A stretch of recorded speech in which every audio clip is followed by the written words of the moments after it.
and we are back again with another episode of We Got That Smoke with none other than Dr. Francis Welsing. So sit back and relax.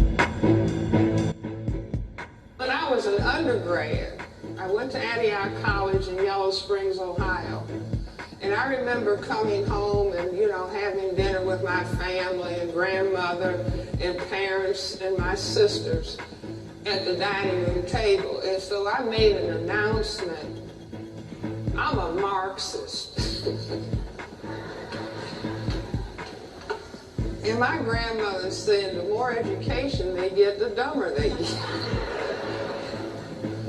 But anyway, when I'm training in psychiatry and looking for the answer to be an effective psychiatrist with black people, looking for the answer to racism. And I remember attending a Black Power Committee meeting.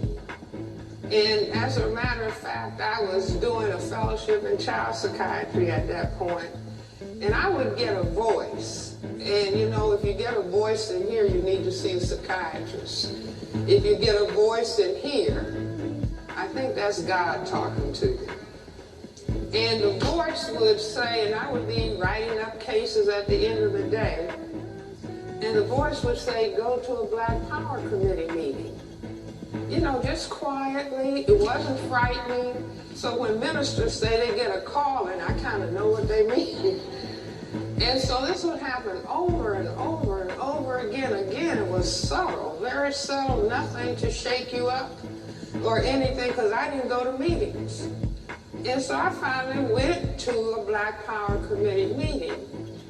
And after the meeting, people were sitting in somebody's apartment eating African food.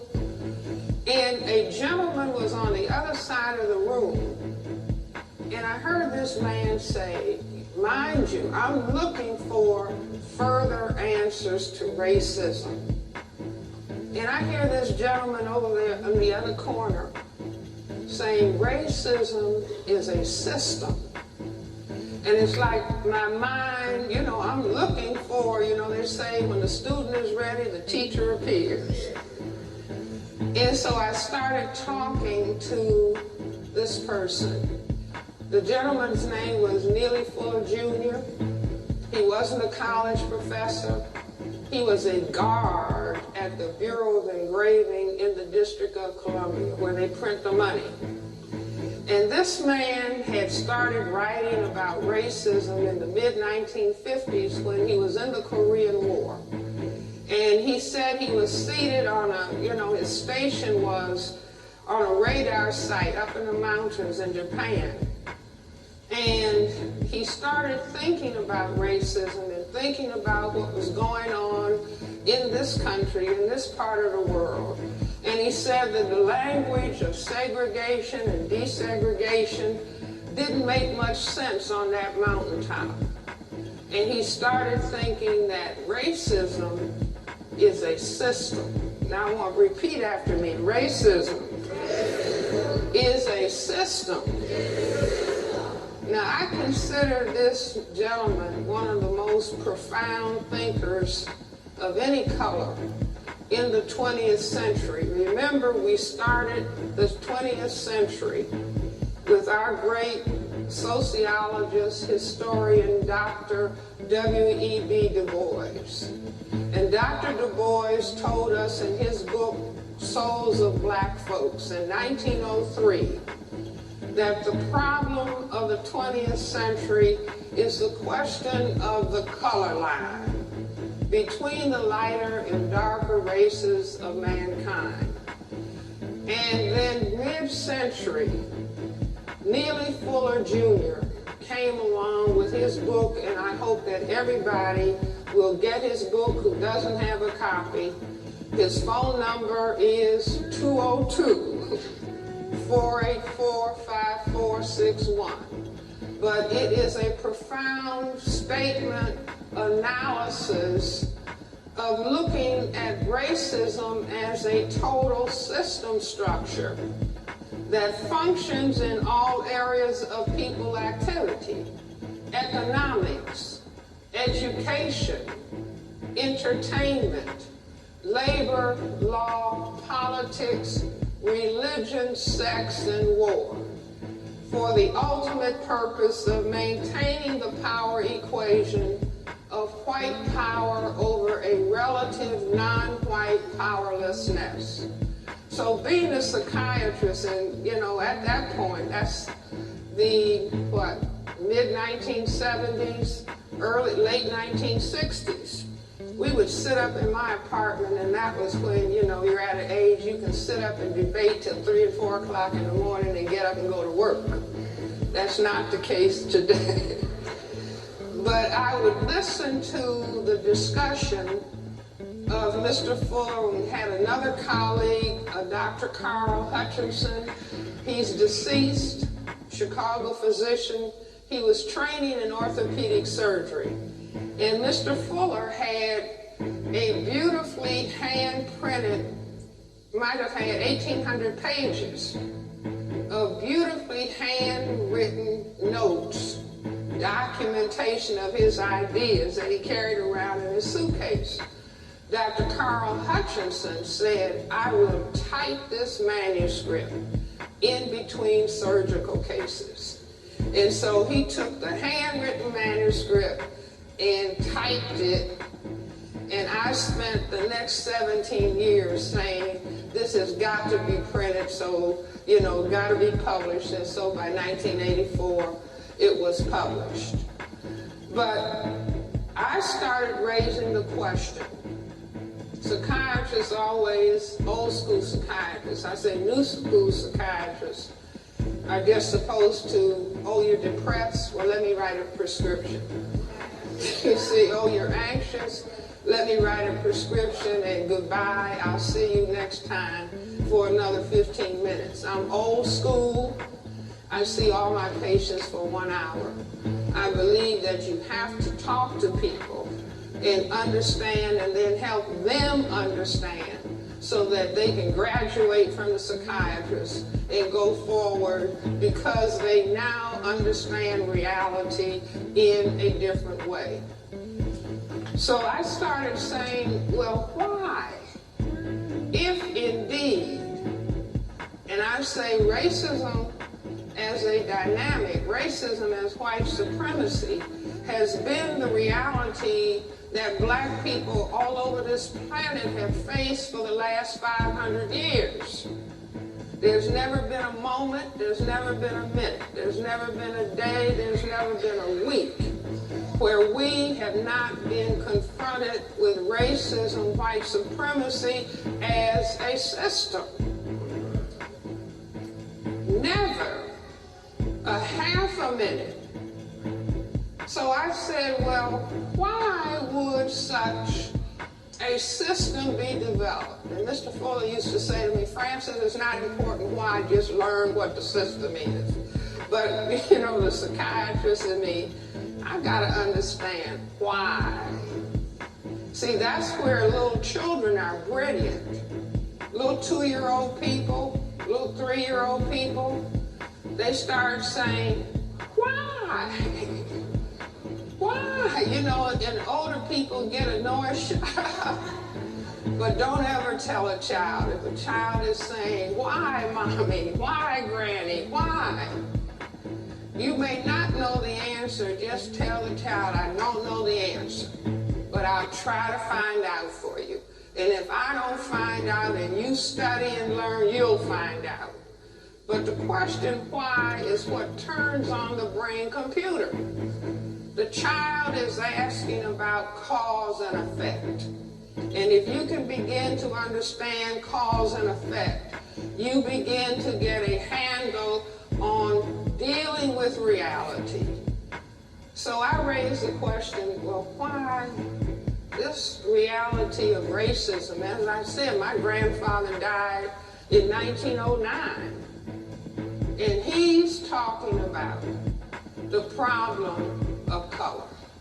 Dr. Du Bois talked about it in 1903. Every black person that has been of significance to black people has tried to grapple with what was happening, what was causing us to be oppressed, and raising issues or raising discussion about it. So I tell people, mind you, I have a question in the back of my brain computer. Why would they do it? And I was actually in my kitchen cooking hands and dishwater. And the computer came with the answer.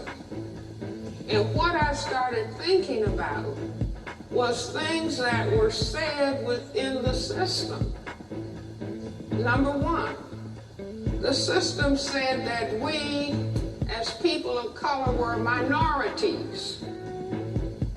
And the other emphasis that was even greater than the factor, the numerical factor, was that we were supposed to be genetically inferior to people who classified themselves as white. Now I say, spend as much time in school as you can, spend as much time in the libraries as you can, spend as much time in bookstores as you can. Reading, repeat after me, reading is more important than watching TV.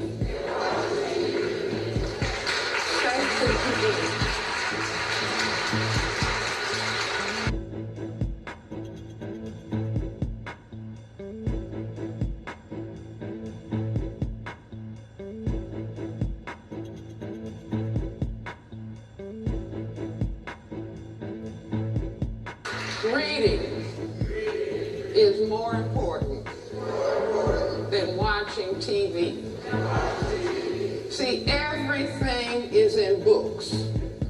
Everything is in books. And I say beware of these little small things that you can hold in your hand, where you think you're getting as much information as if you're holding a book. Just beware. So with all of the reading and all of the going to school that I had done, I said, wait a minute. People of color on this planet are the overwhelming majority. Black, brown, red, and yellow people are 9/10 majority on this planet. The other thing, that we are supposed to be genetically inferior. And I said, well, wait a minute. See, in my mind, I'm talking to my, wait a minute. Black people, people of color, are genetically dominant in terms of skin coloration to compare to people who classify themselves as white. And I said, I've got it. Just like that, standing in the kitchen, cooking hands in the dishwater. I said, this is the answer. So let me put it on the board. See if you all can see this. Let's say this is the planet Earth. Can you all see? Okay. So 9/10 of the people are black, brown, red, and yellow. 1/10 of the people have white skin.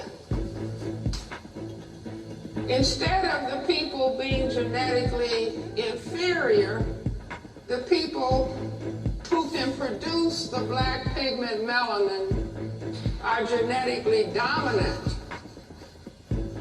Now, if you don't know what I'm talking about, you haven't taken a course in genetics, just look at our president, Barack Obama.